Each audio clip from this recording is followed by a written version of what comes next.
Hi, what's up? Sorry, I think I'm in part 7 now, right? Or whatever, 8, I could say, like many parts.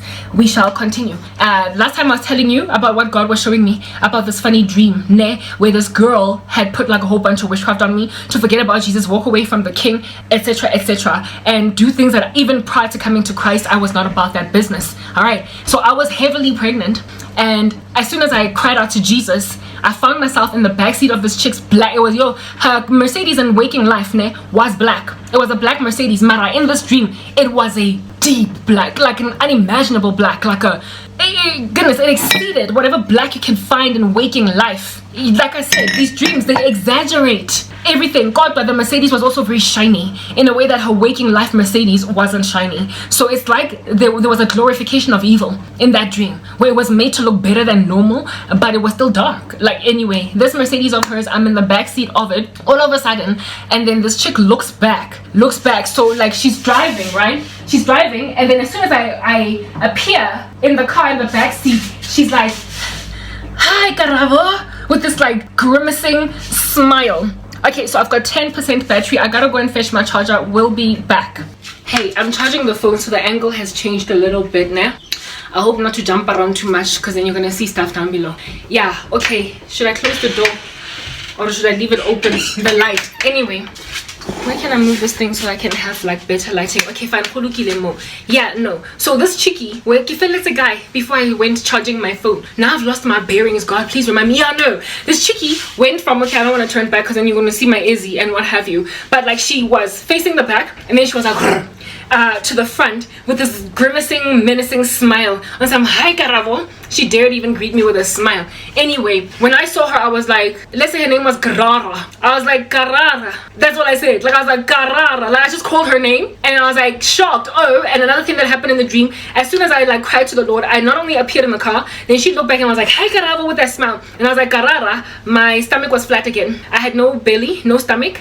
I had shoes on my feet. I was not in that murky environment with the like dirty bathroom or whatever. Basically, God, as soon as I cried out to him, was showing me, who did this to you? Who is doing this to you?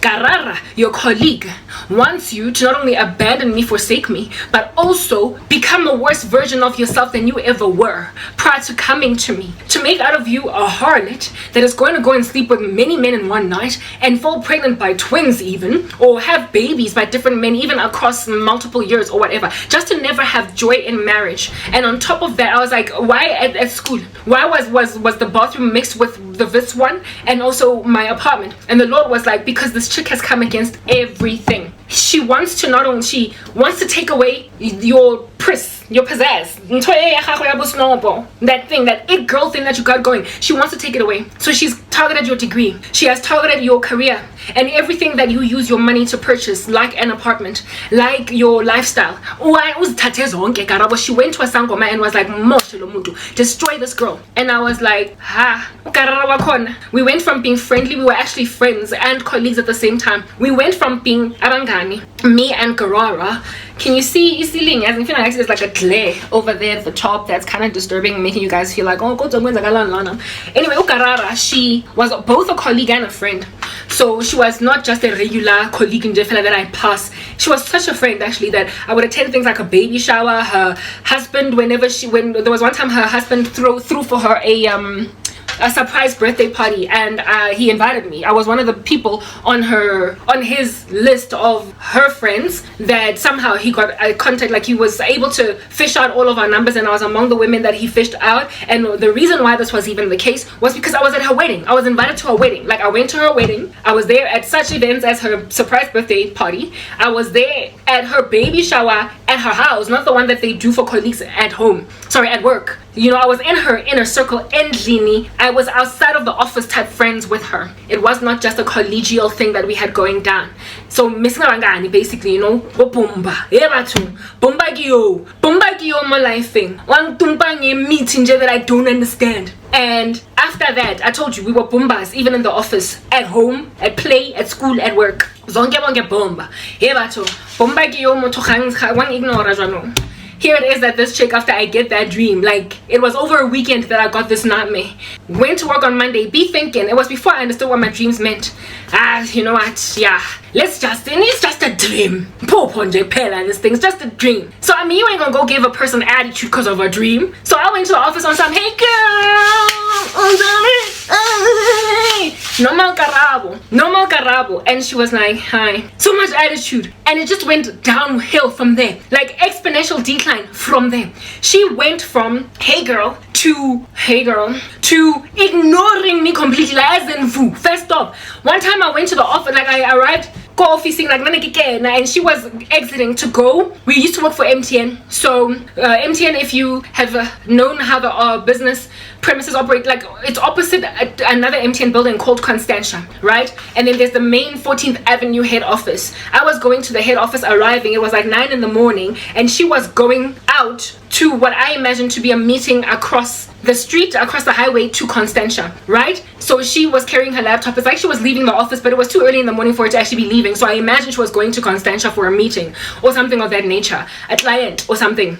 And again, I can see her. Like, I'm your way, man.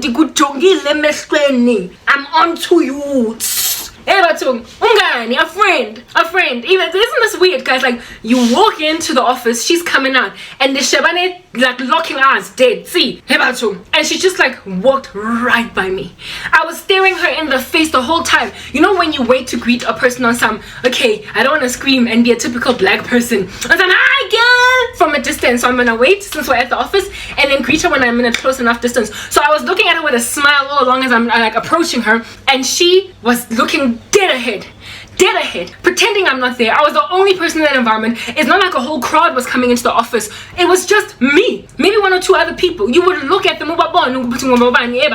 She just walked right by me without even taking a glimpse at me just once. I was like, what is happening with Garara? What's going on with Garara? What is the deal with Garara?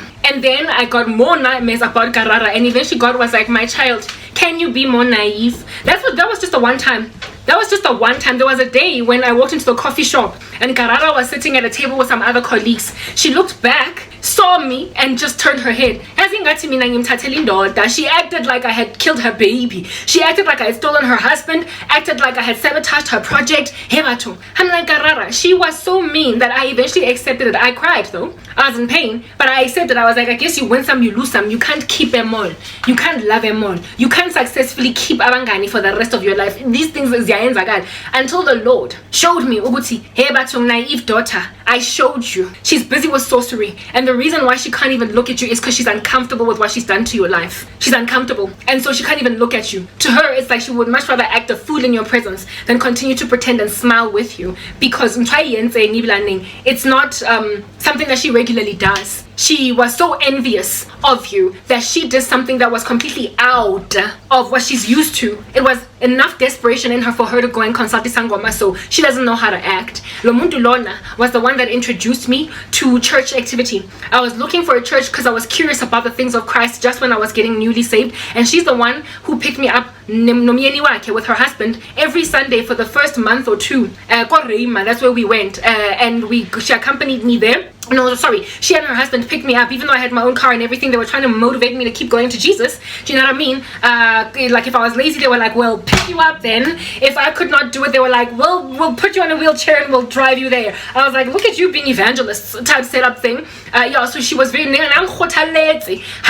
interested in the things of God. She was energetic when I was interested in the things of God. But once I got fervent for Jesus, as in once I got really indwelt by the Holy Spirit, and now I was walking on sunshine by myself in Christ, she then turned awry on me. So basically, she was lukewarm, had been lukewarm all her life. I entered into Christianity, I got serious with it, and she hated me. She was turned against me. She was made at enmity with me. The very person that took me to church became the person that became one of my biggest afflictors.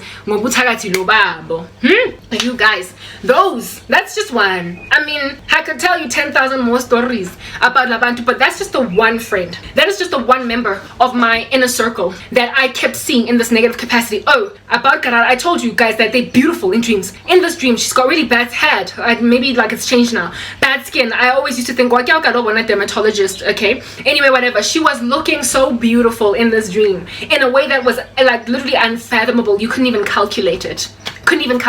She was so gorgeous. So essentially the devil lures, he is a masquerader that looks like an angel of light. So even those that are his servants will always appear like messengers of truth or light in the way that they get shown you in the spirit. Let me go to part 10, part 11, whatever. We'll figure it out.